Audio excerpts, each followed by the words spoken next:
Hey guys, you've heard about presence. I've heard about presence, mindfulness. But what does it mean? I was listening to the news show the other day and they were saying, oh, you need to be present throughout your day and that's how you get rid of stress. So an example of that is when you wash dishes, be present with the washing of the dishes. Well, I'm ADHD, that never worked for me. And it's not a great definition of presence. So I have a brand new definition of what is presence.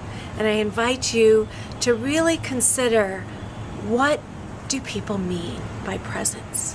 What part of you is present? Who ideally can be present in your life to help you? So I teach 5 steps, 5 skills, and 5 spiritual laws.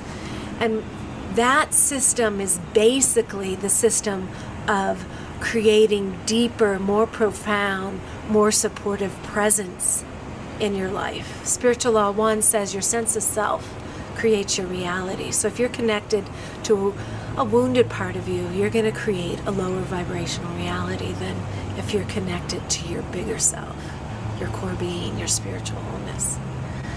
So presence ideally is about an energetic frequency of consciousness.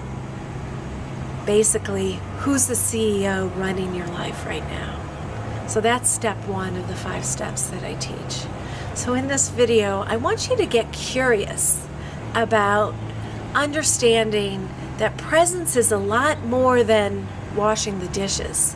It's really about looking at the frequency of your mind and body and how connected is it to your spiritual wholeness. So we have a mind, we have a brain, and we have a body system. And what ideally presence is being able to more and more throughout the day self-regulate that mind, brain, and body system back to higher consciousness, back to higher awareness, back to spiritual wholeness, so your bigger self creates your life. So I'm going to ask you today to kind of notice, do you even know who that bigger self is?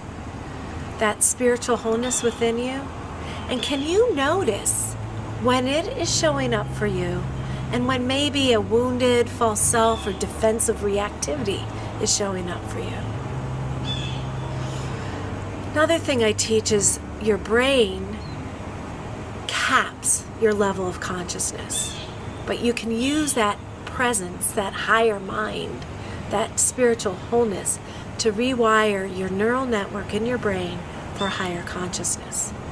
So as you spend the day just kind of noticing who's in charge right now, step 1, awareness of whether your wounded defensive parts are in charge or your higher self, you're actually rewiring that neural network in your brain for higher consciousness.